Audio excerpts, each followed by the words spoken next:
Chapter 21 Island of Monsters.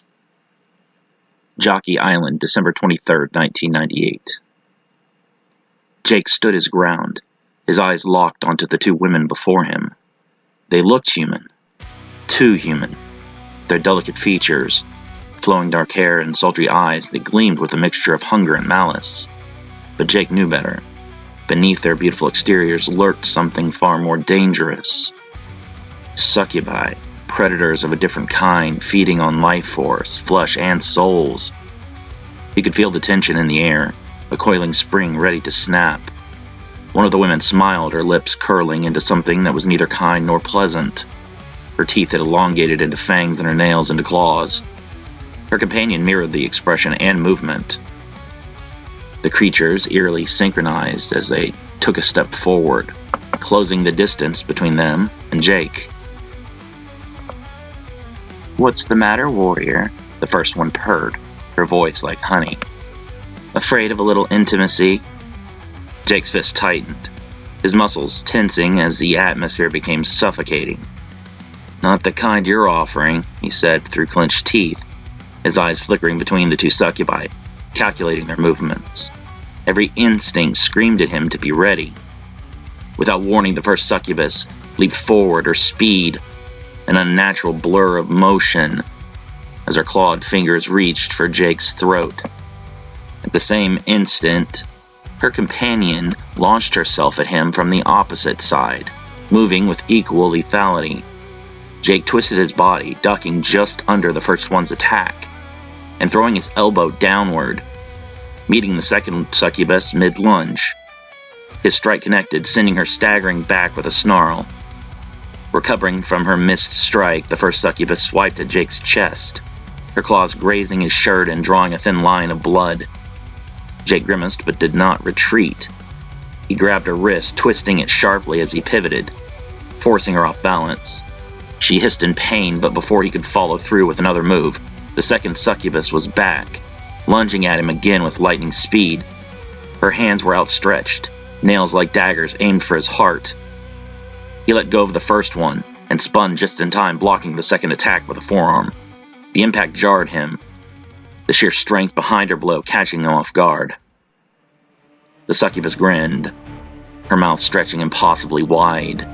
Her skin became a pale blue, and the shape of both her eyes and pupils elongated.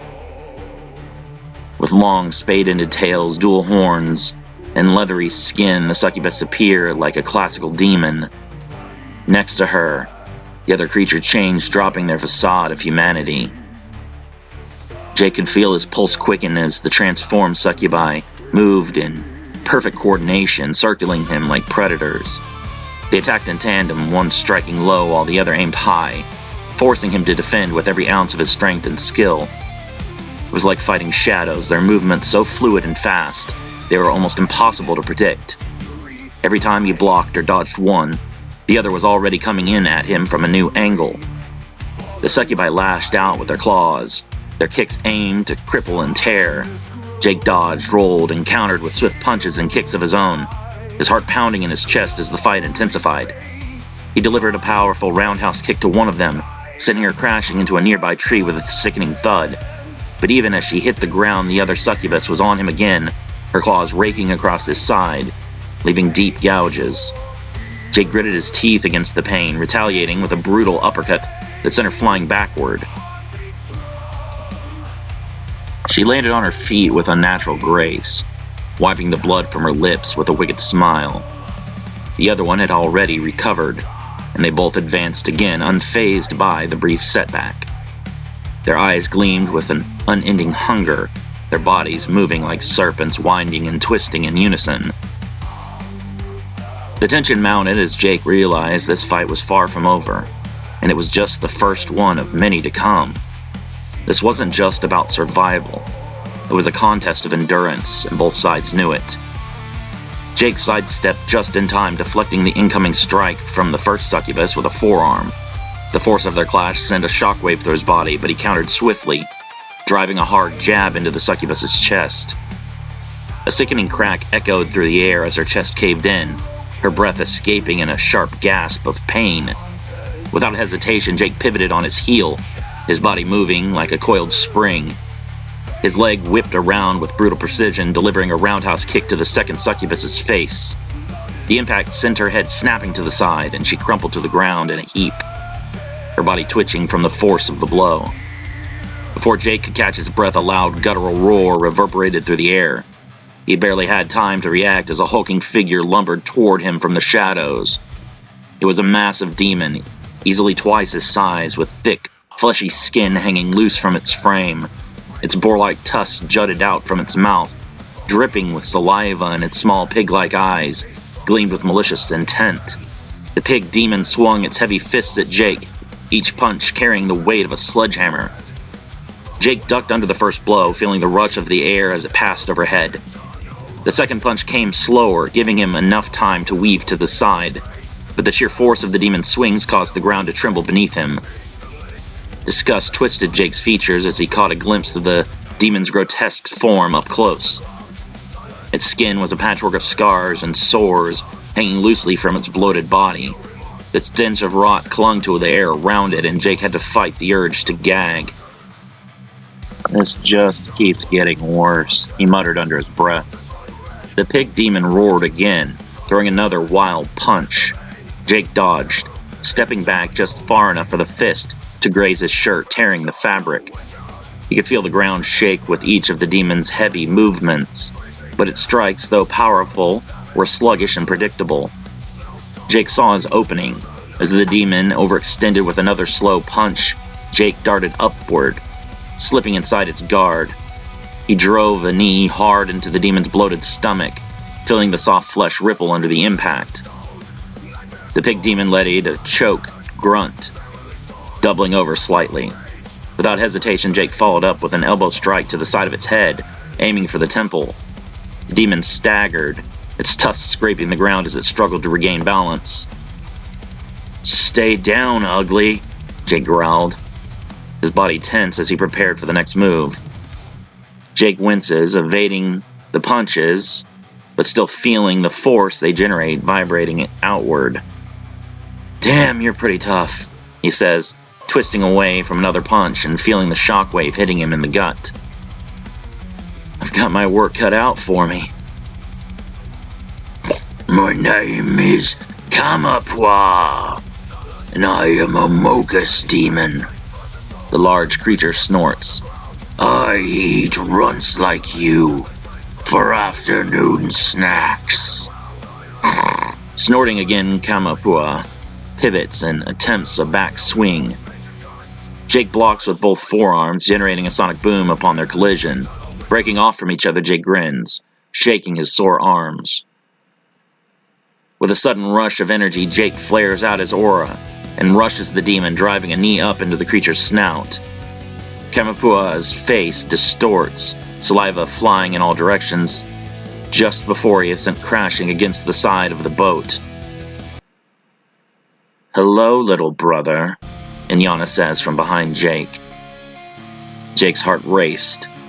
For a moment, the world around him blurred as he locked eyes with Inyana, the being responsible for his mother's death. But this wasn't the same false, twisted reflection of his mother he had fought before. Now Inyana stood in her true form, towering, muscular, and undeniably terrifying. Her lavender skin glistened in the light as it reflected off the waves, and the large curled horns atop her head cast an ominous shadow over her face. Her eyes, cold and glowing, bore down on him, leaving him feeling like a rodent out in an open field, just as the hawk flies overhead. Her voice was laced with amusement. "Oh," she laughed softly, as if mocking him. "Apologies. I mistook you for someone else." Jake's hands clenched into tight fists, his knuckles white from the pressure. He could feel his body trembling, a mixture of fury and fear welling up inside him. "How are you still alive?" he growled through gritted teeth, his voice shaking with anger. "I know I saw you die. I felt it." "Calm yourself," Imura's voice echoed within Jake's mind. "In a human body, we barely survived against her before. Now that she's in her true form, her power has returned to its full strength. You cannot fight her like this. Jake's mind buzzed with conflict. He had trained, fought, and endured so much to get to this moment, to face the one who had stolen his mother's life. But now, standing before Inyana, he felt the weight of her power, pressing down on him like an immovable force. Inyana's smile never wavered. "Only your dear mother paid that price," she said, her voice dripping with cold satisfaction. The way she spoke of Anne like she was nothing more than a costume she had thrown aside sent another jolt of rage through Jake. But as much as he wanted to lunge at her, Ymura's warning kept him grounded. There was no winning this fight in his current state, no matter how much he wanted revenge. "What? Did you think that Mommy had survived somehow? Your mother was a means to an end." Inyana touches a hand to her chest. "She was no longer useful to me and thus discarded." Jake loses it, exploding with anger. The teen lunges for Inyana, black energy erupting from his body in a large starburst. Danny reacts quickly, anchoring Jake's feet in place and stopping him mere inches from his target. Inyana does not cease smiling, inviting him to attack. Jake can only shake with fury, his fists still outstretched. Grinding his teeth together and tensing every muscle, Jake fights against Danny's spell. Energy flares from the teen's body in sparks, as if he were a car trying to accelerate while stuck in park. "It is too bad that I will not be participating in my own tournament. I would really enjoy paying you back for sending me to hell," Inyana growls. "So, she really did die," Ymura observes. "How was she resurrected? The dead cannot simply return to life by their own volition." Jake is too blinded by rage to pay attention to Ymura's words. He continues in vain to move. "Do not worry. The Ground General will dispose of you in my stead. I will be watching the battles with anticipation," Inyana says before walking away. "You may resume," she shouts, allowing the creatures of the island that have hung back to see what she will do to return to their carnage. "Idiot!" Danny shouts, releasing her spell. Jake stumbles forward several steps, but Inyana is long gone. His chest continues to heave, taking him several seconds to regulate his breathing back under control. "That was Inyana? You actually beat her once?"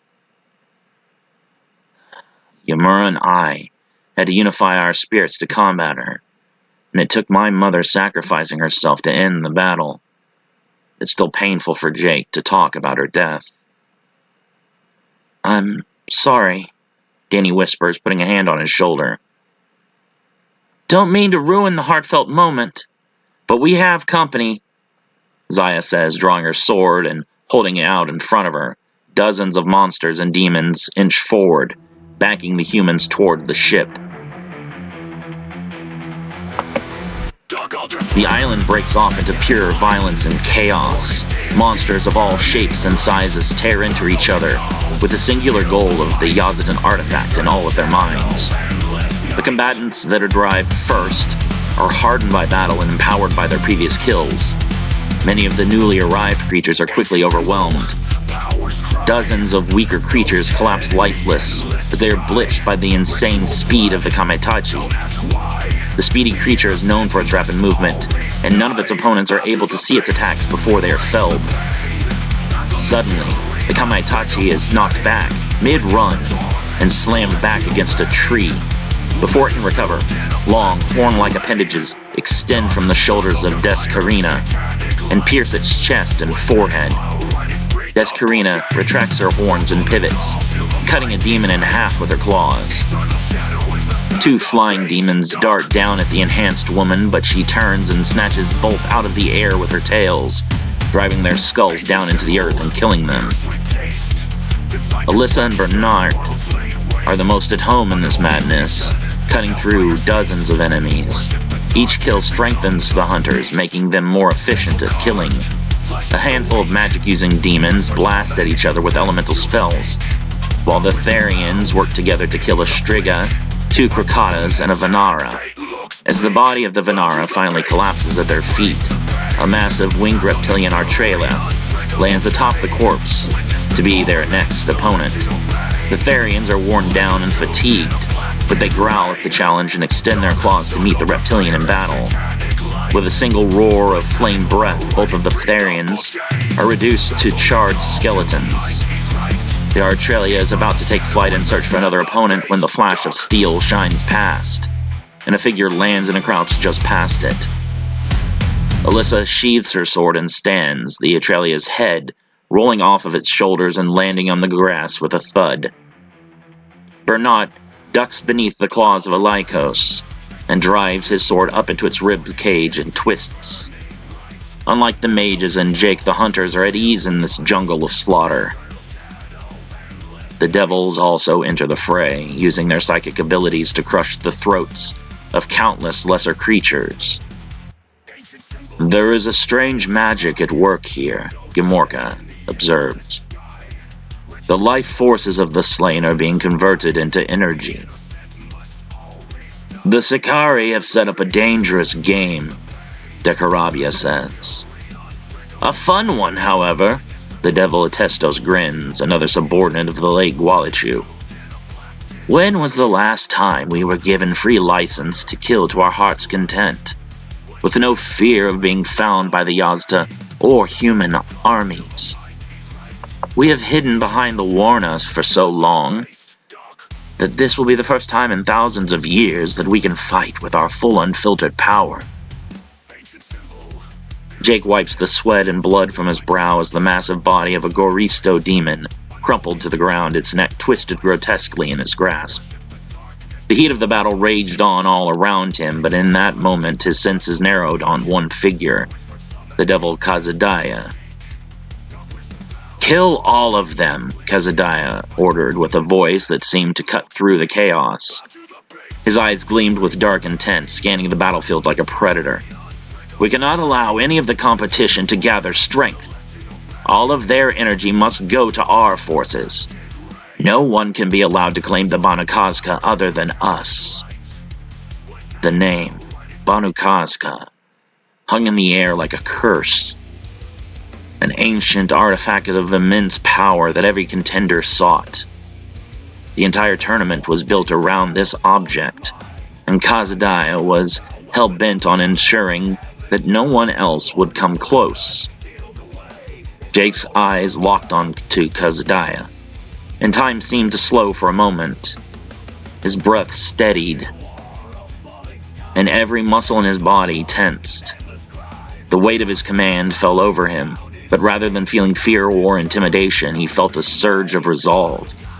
He had fought demons, monsters, and mages, but a devil like Kazadiah represented an entirely different kind of threat, a ruthless, calculating force of destruction. The battlefield roared around them, but all Jake saw was Kazadiah. His gaze was unwavering and his mind sharpened with purpose. As bodies clashed and energy blasts exploded in every direction, he could feel Yamura's presence stir within him. He is strong, Yamura's voice echoed in Jake's mind. Do not underestimate them. This is no ordinary enemy. The devils not only have retained many of their Yazatan powers, they have developed deadly abilities of their own.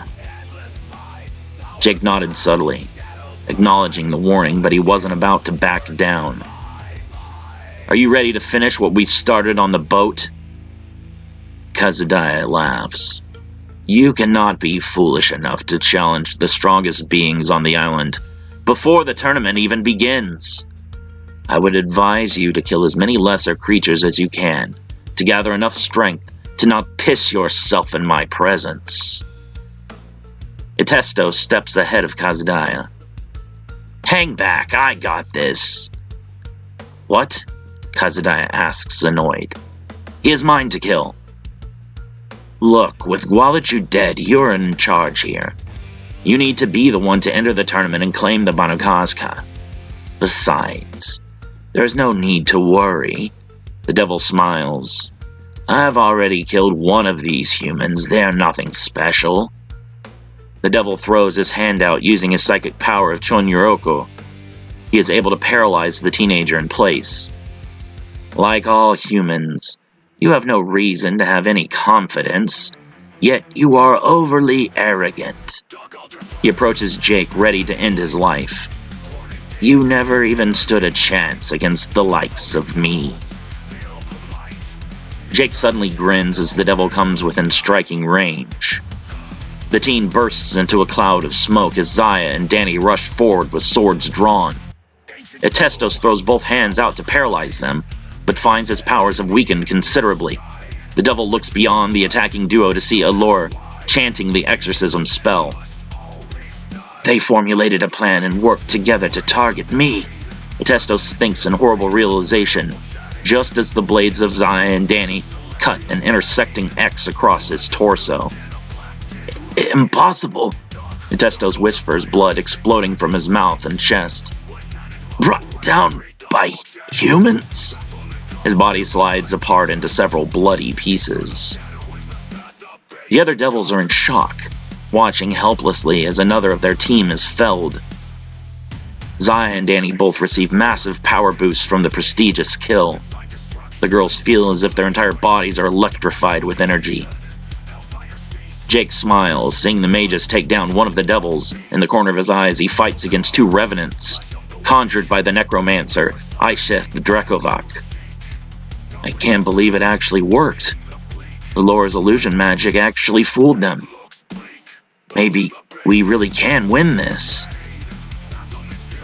The devils are strong, but each and every competitor that is fighting is becoming increasingly more powerful the more they kill.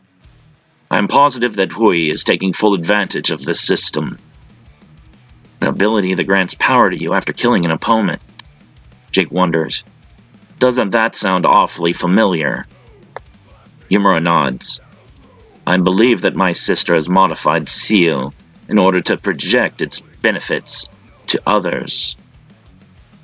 It was a lot easier when we thought Inyana didn't have access to any Seal abilities. Who knows what else she has come up with? She does not know that we have been training with the mages. As long as we do not show our hand too early, we can catch her or Hui off guard. Senno cuts through the revenants with his enchanted sword, dispersing the creatures into a black mist. Go on. I'm best suited for dealing with the likes of him. Jake nods. Be careful. He's very tricky. With that, the teen runs off to find another opponent to engage. You made a mistake in challenging me, child, Isheth says. You are a mere provost. Your strongest magics will not be able to touch me. Senno grins, his eyes becoming yellow and reptilian. Who said I'm going to fight you with my magic? Invocar des morts, viviens superieurs, Isheth chants, summoning a powerful undead. Invocar Draugr. He begins to smile as the terrifying creature slowly takes form from the earth. Try to deal with your natural predator. The necromancer laughs as a green mist encircles them. The mist seeps deep into the earth, causing it to shake violently. A dark creature is summoned from the depths of the Yet Zero wastes. A sharp beak stabs through the surface of the ground. A domed shell rises up, towering over both fighters by several feet. Resembling a kappa of Japanese mythology, the mutated remnant is like a turtle waterfowl chimera. Senno feels his magical energy being drawn into the revenant's beak. A Draugr? He whispers, having never encountered such a creature. Is it feeding off my magic? Isheth laughs.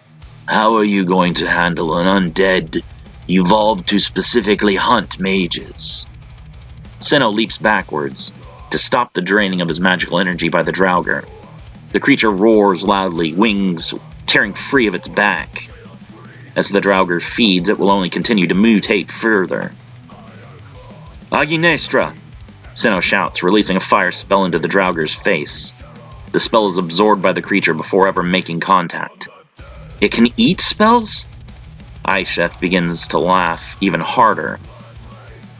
Draugurs have evolved to become the perfect predator of magic users. None of your spellcraft will be effective.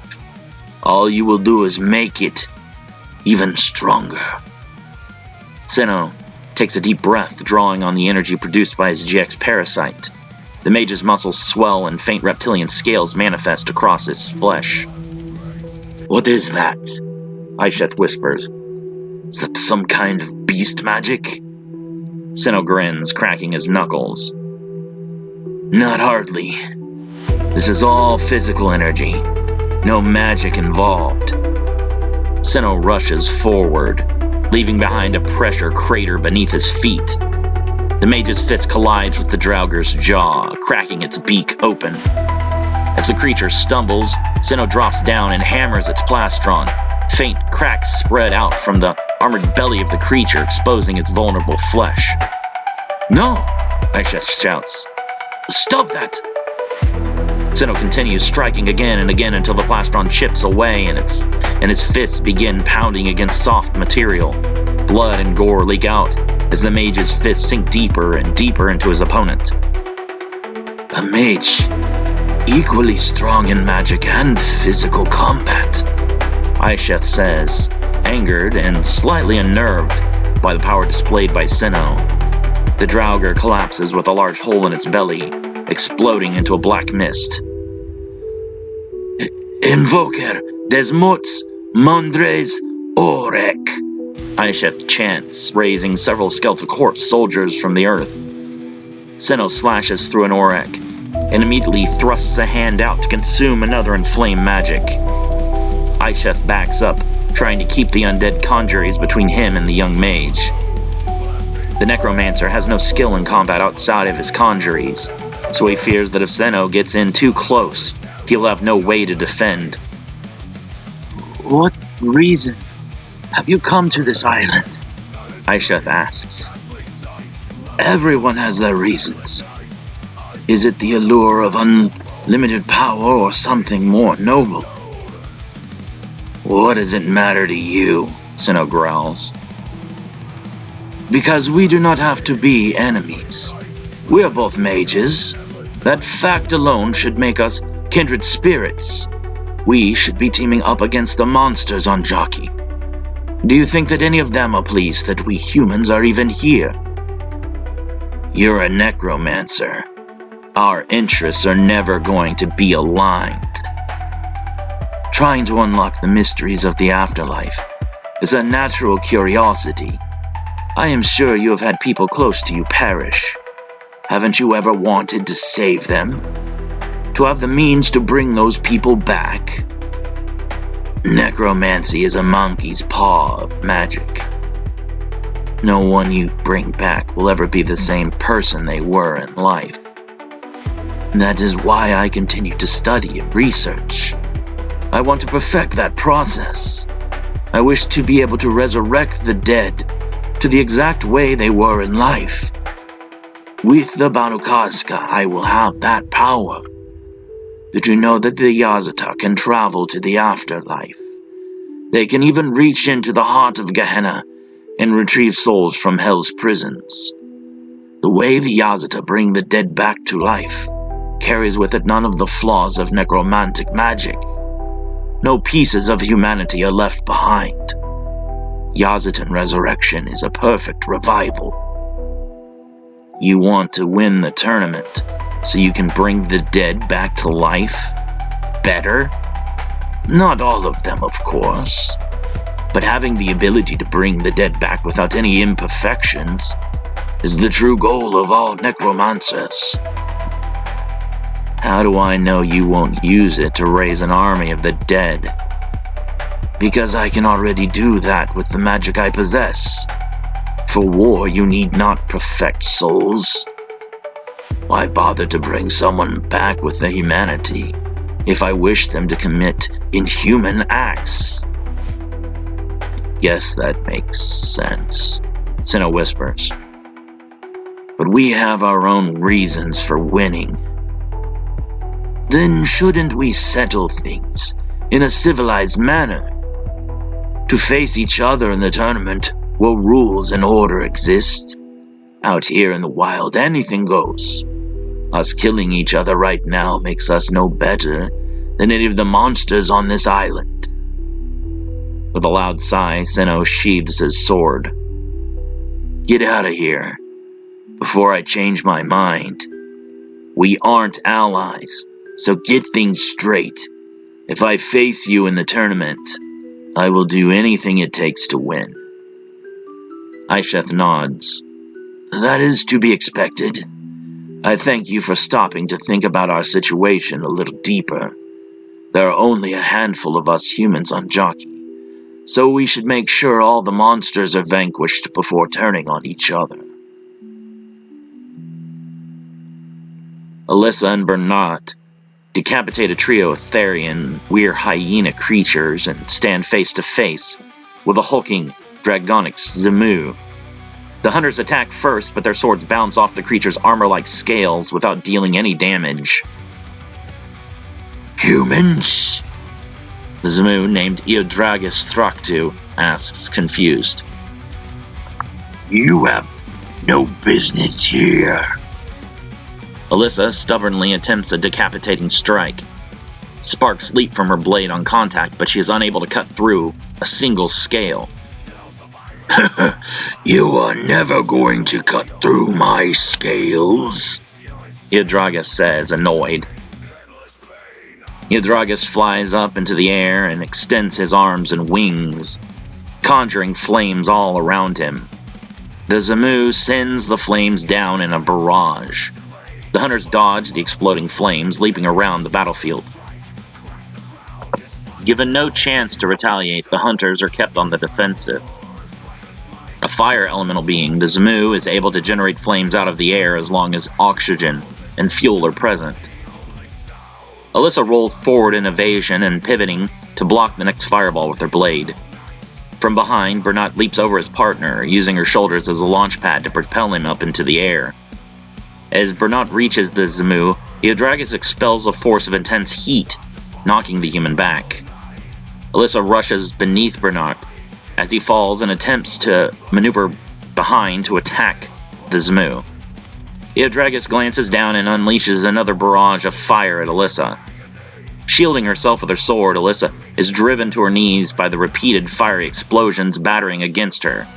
Smoke rises from the woman's shoulders and back as she is only able to lessen the damage but not stop it completely. We cannot keep this up, Alyssa says with a cough. This creature is far more powerful than anything we have ever faced before. It is a fire elemental, Bernat says. If we are unable to cut it, we should counter it with water somehow. I do not have any water-based enchantments for my sword, Alyssa admits. Now would be a good time to have those magicians around. We are not far from the ocean. We might be able to lead him back. Iodragus holds his hands over his head, pulling together his flames into a single massive ball of fire. The air around him crackles, charged with the raw heat emanating from his scales. His massive wings stretch slightly, casting long shadows as the intensity of the moment builds. A low growl reverberates in his chest, and from the tips of his claws, a flicker of flame begins to pulse, a delicate spark that soon blooms into a roaring inferno. The fire gathers rapidly, swirling around his hands, growing in size and power with each passing second. The flames twist and writhe, forming a molten orb of pure heat that flickers with veins of gold and orange. The glow intensifies, illuminating the landscape around him, casting the surroundings into a crimson hue. The air warps with the intensity of the flames. The heat is so fierce that it distorts the ground beneath his feet, causing small patches of earth to crack and smolder. His scales catch the light of the fire, their deep red hues becoming almost translucent in the brilliance of the blaze. Sweat beads on his forehead, not from exhaustion, but from the sheer power required to control such a massive force. and then they immediately evaporate. The flames pulse rhythmically, as if alive, feeding on the oxygen in the air, growing more ravenous with each breath Iodragus takes. "We have to do something," Bernard says. "At this rate, we are going to be killed." This angers Alyssa. "I did not come to this island just to die. We have killed countless monsters. There is no reason that this creature should be any different." She slides her hand across Umel Klinok, changing the blade's enchantments. "Fire resist. Absorb mana. Parry." Iodragus focuses, his eyes narrowing as he locks his will into the swirling vortex of fire. The world around him feels smaller, quieter, as time itself bends to the Inferno's will. The ball of fire in his hands grows to an enormous size, nearly as wide as his outstretched arms. Its heat radiating outward in waves that makes the air shimmer. Every muscle in his body strains as he gathers the last of his energy, preparing to release the power contained within the burning sphere. The ground beneath him smolders, cracks, appearing in the earth as if the very soil cannot contain the force he is about to unleash. With a final deep inhale, Iodragus tilts his head back, his roar of release echoing across the land as he hurls the fireball, its incandescent glow lighting up the sky, with a flash so bright it could blind anyone who dared to look directly at it. Due to the fire-resist enchantment, her body isn't harmed by the flames, and absorbed mana steals much of the attack's energy. Due to the parry enchantment, a phantom sword strikes Zamu across the chest. Iodragus is not damaged, but he is still caught by surprise. "The stronger his attacks, the stronger my parry will be," Alyssa whispers.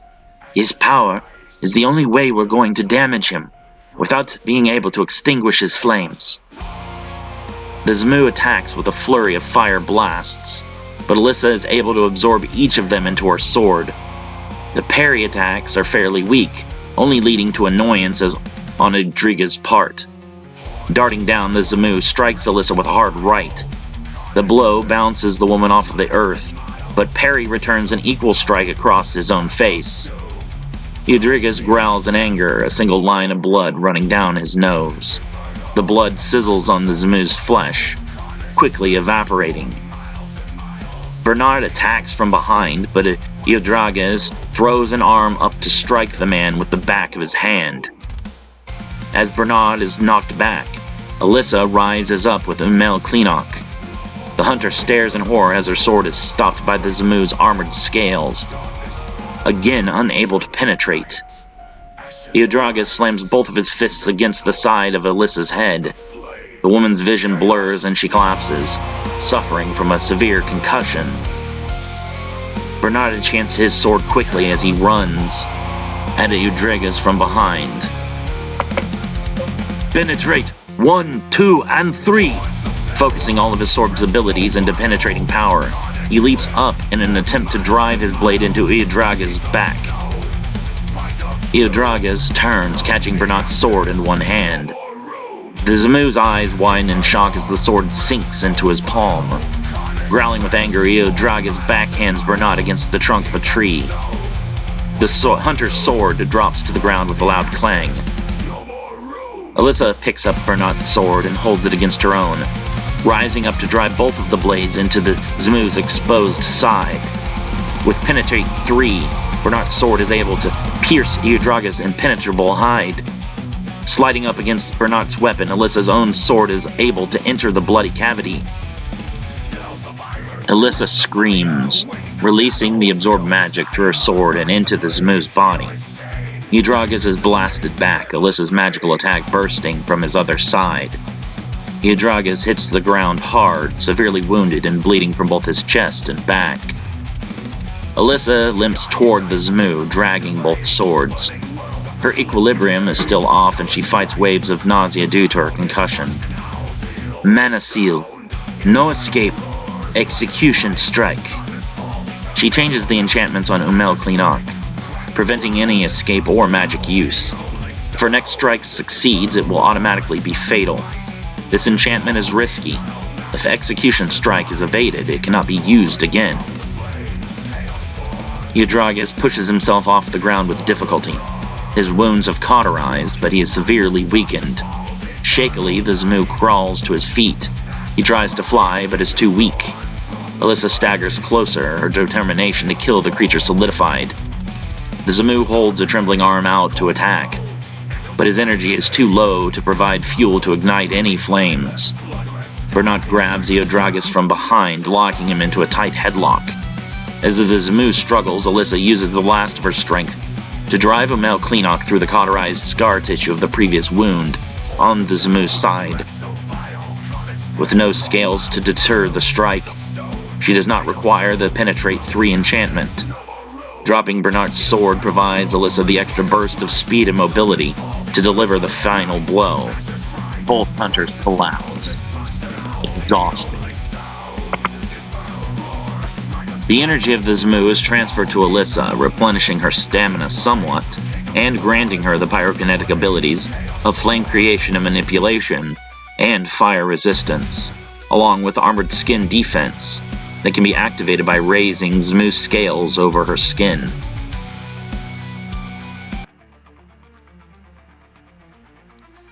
The evening sky is tinged with deep purples and oranges, the last vestiges of sunlight fading away, leaving the world bathed in a dusky twilight. The sound of the surf crashes against the jagged rocks along the beach, the air heavy with the scent of salt and the sharp tang of blood. The vampires have just finished their grisly meal, a feast that has left a gruesome trail of lifeless bodies in their wake. Camazot stands over a fallen Varkalak, his chest rising and falling with slow, deliberate breaths. His sharp fangs are stained crimson, and the blood that drips from his lips glimmers darkly in the dying light of the day. His wings, massive and bat-like, twitch slightly, flexing with a barely contained hunger, as his gaze scans the horizon. The sound of the waves is drowned out by the pounding of his own heart, but it is not the waves he listens for. It is the scent of magic, the unmistakable aroma of a mage's power, faint but distinct, carried on the evening breeze. Nisha, her raven black hair tangled and her lips slick with blood, stands beside her sister, the younger Minyades, a glint of satisfaction in her gaze. The bodies they've drained are scattered across the beach, discarded like empty shells, each lifeless form a testament to their predatory prowess. With a final contented sigh, Nisha flicks a strand of blood from her lip. I am enjoying these free meals without consequence. No need to hide in the shadows and run from the humans here. No, this is a grand buffet laying out before us. She muses, her voice low and almost purring. The younger Minyades nods, licking her lips. And the ones left behind make it so much sweeter. Camazotz shifts his weight, his sharp gaze fixed on the horizon. I have had enough of these weak fighters that are barely able to put up a fight. If we want to gain enough power to win this tournament, we need to target stronger opponents. He leads them forward, his massive wings folding close to his back, his eyes alight with an insatiable hunger. Behind him, the two remaining Minyades sisters stalk in silence, their feet making no sound on the rough terrain. They've left a trail of death behind them, bodies drained of blood, strewn haphazardly across the shore, discarded like forgotten dolls. Find the mages, Camazotz orders, his voice a low, dangerous growl that resonates deep in the chest of those who hear it. His eyes gleam with a fury unmatched, the loss of one of the sisters driving him into a blind rage. The cold, unfeeling nature of his gaze reflects the depth of his grief, a grief turned to bloodlust. Make them pay for killing Keturah. The remaining Minyades sisters, their eyes gleaming with vicious anticipation, move with a predatory grace, their sharp senses tracking the lingering scent of magic on the wind. Their fangs are still stained from the feast they've had on the dead. Nisha, the elder of the two, licks the blood from her lips as a cruel smile spreads across her face. Her steps are fluid like a shadow slipping between the rocks, her senses alive to every vibration in the air. Soon enough, they find their prey. Provost Adabin Zuberi stands alone near the edge of the rocky shore, his robes tattered and frayed, his back hunched with exhaustion. He's alone, just as Camazotz had hoped. The mage looks over his shoulder, his gaze meeting the vampires with a resigned wariness. He can sense their presence, feel the coldness of death creeping closer with every passing second. All alone? Nisha's voice sings out, a taunting lilt curling around her words. She steps forward, her feet leaving no mark on the ground. Her body is graceful and predatory as a panther. She smirks, her fangs gleaming in the fading sun as she licks her lips clean of the blood she's just feasted on. How unfortunate. Zuberi, his face pale but stoic, groans softly, his hand reaching for the staff strapped to his back. His chest rises and falls in a labored breath, but there is no fear in his gaze, only the faintest glimmer of defiance. He meets Nisha's eyes, and despite his fatigue, he manages a wry, bitter grin. Lucky me, he mutters, his voice rough from too many encounters with death. The Mignades close in, circling him like wolves, scenting weakness, while Camazotz watches from a distance, his massive form casting a shadow over the rocks. His eyes burn with intent, but he lets his minions take the lead. The mage is wounded, worn. He's ripe for the taking.